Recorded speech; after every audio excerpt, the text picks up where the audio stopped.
तीर्थ बनने की यात्रा के पहले पड़ाव पर भावात्मक रूप से कदम रखने वाले सारे तीर्थ बनने की जिज्ञासा लेकर के, तीर्थ बनने की भावना लेकर के धर्म सभा में जुड़े हुए सारे श्रद्धालुगण, भगवती है अहिंसा, अहिंसा है भगवती, जिससे भाग्य जग जाए, अंदर का ऐश्वर्य प्रकट हो जाए, अंतर की समृद्धि प्रकट हो जाए, और उस अंतर की समृद्धि को प्रकट करने का करुणा, इम्भीति, पोषण,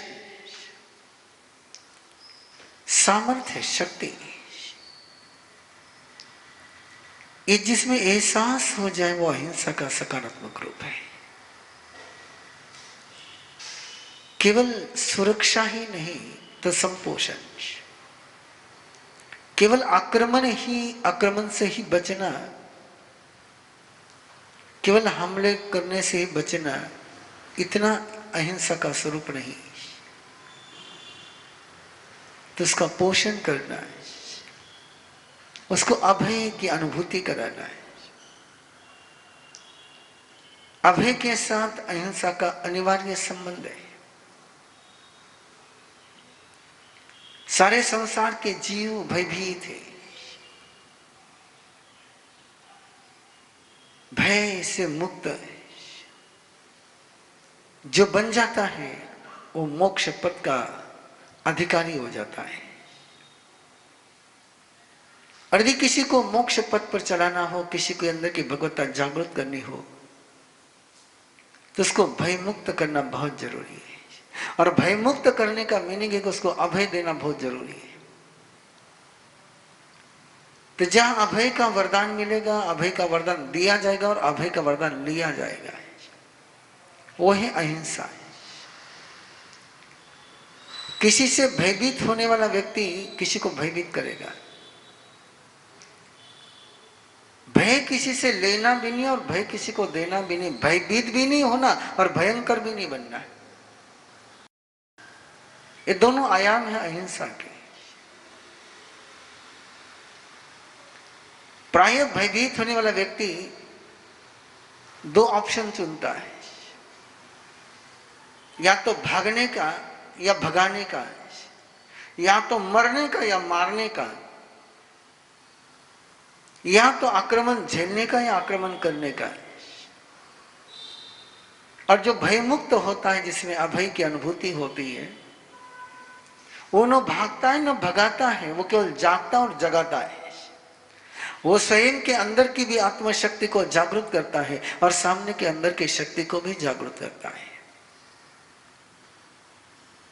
महात्मा गांधी ने इस अभय के सूत्र का प्रयोग राजनीति में किया, स्वाधीनता आंदोलन में किया। भारत देश की प्रजा के मन में ब्रिटिशों को लेकर के गहरा भय, आतंक, दहशत। शायद उस समय लोग ईश्वर से कम डरते थे, पाप से कम डरते थे, मैक्सिमम लोग ब्रिटिश से डरते थे, जुलूम से डरते थे। और ऐसे समय में जनता के मन में ब्रिटिश गवर्नमेंट को लेकर एक अभय की भावना को जागृत करना, एक भय मुक्ति का अभियान चलाना। एक छोटा व्यक्ति भी शस्त्रधारी सैनिकों के सामने निडरता से खड़ा रह गया। ये थी अभय की अनुभूति। स्वाधीनता प्राप्ति के लिए प्रयास, ये तो बहुत छोटी सी बात हो गई। स्वाधीनता प्राप्त होना ये तो उस आंदोलन का एक सहज परिणाम था।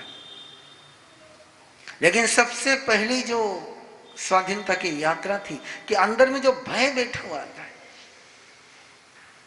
उस भय के सामने खड़ा रहना है।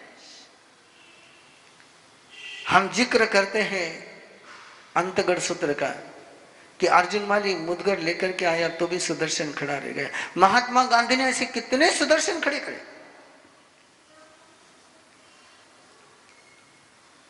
उसके पास तो मुदगर था,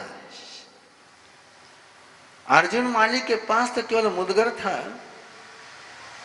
लेकिन जिन सशस्त्र सैनिकों के सामने भारत की प्रजा खड़ी करी, छोटे बच्चे से लेकर शिरीष कुमार से लेकर तो बहनों तक को खड़ा किया, माताओं को खड़ा किया, बच्चियों को खड़ा किया। न केवल शस्त्र का भय, न केवल सैनिकों का भय, मृत्यु के भय से भी मुक्त किया। और ये जो अहिंसा अभय की जागृति हुई, वही से अहिंसा का आंदोलन शुरू हो गया। इसलिए यदि अहिंसा का व्रत स्वीकार करना है, अहिंसा की भगवती के स्वरूप की उपासना करनी है, ये किसी देवी की उपासना नहीं है, ये किसी देवता की उपासना नहीं है, ये स्वयं के अंदर की दिव्यता को जागृत करने की आराधना है।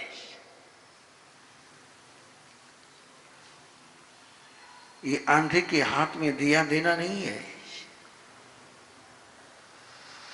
तो ऐसी आंख का उद्घाटन है कि घने अंधियारे में भी देख सके। देवी देवताओं की आराधना करने वाले, देवी देवताओं की पूजा करने वाले, देवियों को वंदन और नमन करने वाले चाहे किसी नाम से करें, उन्हें इस बात का एहसास होना चाहिए कि अहिंसा भगवती का यदि तुम्हारे अंदर जागरण है तो देवता तुम्हें नमन करते हैं। देवावी तम नमन संति, धम्मो मंगल मुख्यतम अहिंसा संजमो तो वो देवावी तम नमन संति जस धम्मे सयामनो। ये पहली गाथा है, और उस पहली गाथा का गहरा अर्थ है कि उस ऊंचाई पर पहुंचो कि देवता तुम्हें नमन करे, उस खाई में मत पहुंचो कि जहां तुम्हें देवताओं को नमन करना पड़े। परमात्मा का धर्म तुम्हें गिड़गिड़ाने के लिए नहीं कहता है, तुम्हें समर्थ होने के लिए कहता है। इसलिए फिर एक बार उस बात पर आई है, स्वाधीनता आंदोलन के समय में देश की जनता में इस गिड़गिड़ाहट, इस लाचारी, हेल्पलेस और होपलेस की फीलिंग से भारतीय जनता को मुक्त करने का महात्मा गांधी ने जो प्रयोग किया,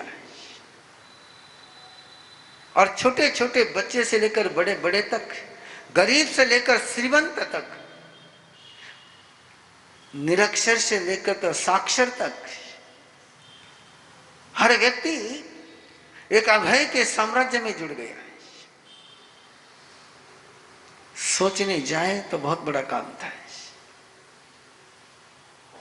और कितना किया उन्होंने।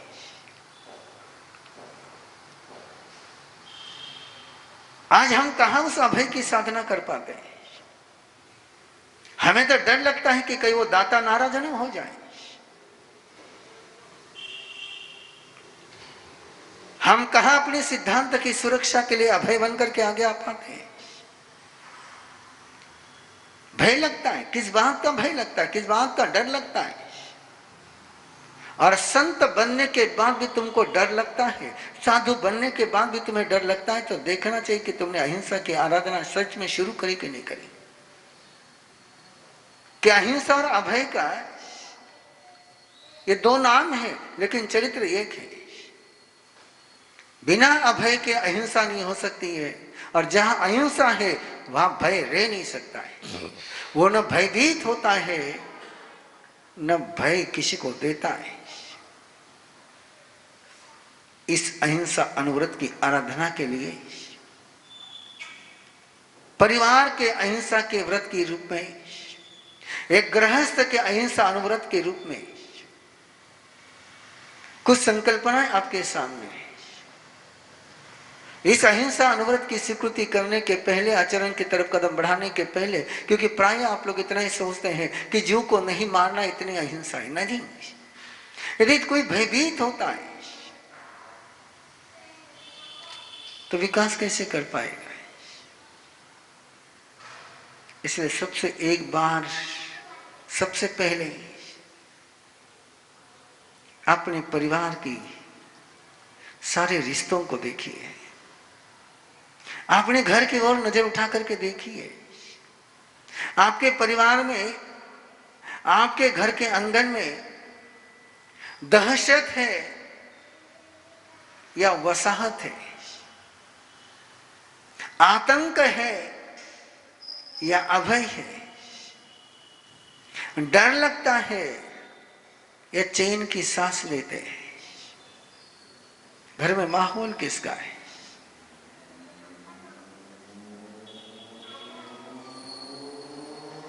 भयभीत मत होना है। कई प्रकार के प्रोग्राम अरब विद्या और आनंद तीर्थ के चलते हैं। कपल का भी चलता है, ब्लिसफुल कपल का, जिसका फिर ऑनलाइन 23 तारीख से शिविर का आयोजन है। और जब उस शिविर का आयोजन करता हूं तो मैं हमेशा उनको पूछता हूं, होम मिनिस्टर से पूछता हूं कि तुम्हें प्राइम मिनिस्टर का डर लगता है क्या? प्राइम मिनिस्टर को पूछता हूं तुम्हें होम मिनिस्टर का डर लगता है क्या? और आप भी तो उसी में हो, आपको पता ही है। आप दोनों को एक दूसरे का डर लगता है,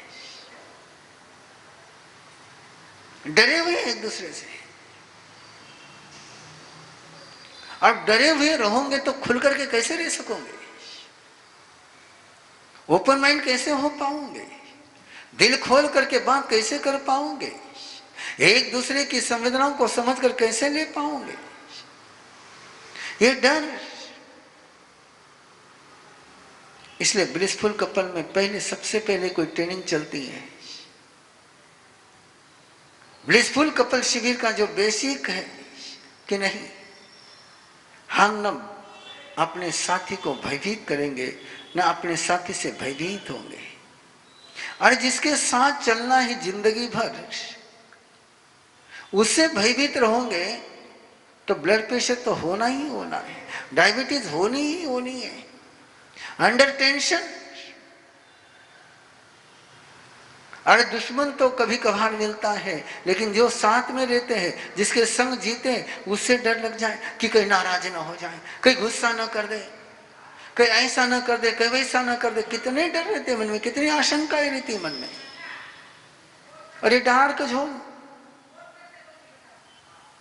दूसरा शिविर लेता हूं मैं पेरेंटिंग का, और हमेशा माँ बाप से पूछता हूं, तुम बच्चों को डराते हैं या नहीं डराते हैं? तुम बच्चों पर गुस्सा करते हैं या नहीं करते हैं? तुम बच्चों के साथ हिंसक व्यवहार करते हैं या नहीं करते हैं? और पिछले 3 सालों से तो मैंने एक कार्यक्रम चला रखा है, जबकि कोई अपने छोटे से बच्चे को लेकर के, कि प्राय आरंभ गर्भ संस्कार की साधना से जो माताएं बनती हैं, जो मातृत्व और पितृत्व का आनंद पाते हैं, वो बच्चों के साथ दर्शन के लिए आते हैं और बहुत श्रद्धा से, बहुत प्रेम से कहते हैं कि गुरुदेव, या आरंभ गर्भ संस्कार से, उसकी साधना से हमने इस अनुभूति को पाया है। और जब भी वो ऐसा कोई बोलते तो मैं एक वाक्य उनको जरूर बोलता हूँ, पहचान देता हूँ कि जब तक ये बच्चा, ये बीबी 6 साल की न हो, तब तक इसकी तरफ गुस्से की नजर से मत देखना, इस पर गुस्सा मत करना, इसको चिढ़ना मत, इसको डराना मत। कई श्रद्धालु होते हैं जो केवल गुरु आज्ञा को सहज स्वीकार कर लेते हैं, और कुछ होते हैं थोड़े उनके मन में असमंजस का भाव आता है कि हाउ टू पॉसिबल। तब मैं उनको बताता हूं, उनको पूछता हूं, तुम अपने बच्चे को डरपोक देखना चाहते हो कि निडर देखना चाहते हो? तुम उसका कॉन्फिडेंस लेवल बढ़ाना चाहते हो कि तुम उसका कॉन्फिडेंस लेवल घटाना चाहते हो? तुम उसका कॉन्फिडेंस ब्रेक करना चाहते हो कि तुम उसका कॉन्फिडेंस स्ट्रॉन्ग करना चाहते हो? और कौन माँ बाप चाहेगा कि उसका बच्चा डरपोक बने? कौन माँ बाप नहीं चाहेंगे कि उसका बच्चा कॉन्फिडेंस उसमें पक्का रहे, पूरा रहे। और तब मैं उनको पूछता हूं, जिस समय तुम डराओगे इसको, ये डरपोक बनेगा कि निडर बनेगा? जब तुम इसके ऊपर गुस्सा करोगे तो इसका कॉन्फिडेंस हाई होगा या लो होगा? और ये 2-3 बात कहने के बाद वो पचकान लेके चले जाते हैं। सोचिए अपने पूरे पेरेंटिंग के, माँ बाप के सारे दौर में हम क्यों उनको डराते हैं? यदि हम भगवान महावीर के अहिंसा परमो धर्म को स्वीकार करते हैं और इस बात को स्वीकार करते हैं कि घर ये भय मुक्त होने के लिए है, भयभीत होने के लिए नहीं है। घर बनाया किसके लिए? डर से फ्री होने के लिए या डरते हुए जीने के लिए? अरे बाहर का डर से तो मुक्त हो गए, लेकिन घर के अंदर वालों का डर लगने लग जाए तो उसको कैसे कहोगे गृहस्थ धर्म है? जहां डर लगे वहां धर्म कैसे रहेगा? इसलिए बंधु, अहिंसा अनुव्रत की आराधना के पहले पायदान पर कि ये जो आपके साथ बात चल रही है, मैं बार बार याद दिलाता रहूंगा, ये पर्सनल बात नहीं चल रही है। व्यक्ति, परिवार और संघ समाज में अहिंसा का तीर्थ, परमात्मा प्रभु महावीर का तीर्थ और उस तीर्थ की व्यवस्था निर्माण करने का लक्ष्य लेकर के आपसे बात कर रहा हूं। केवल आपके लिए नहीं कर रहा हूं, तो जो आपके अपने हैं उनके लिए भी कर रहा हूं।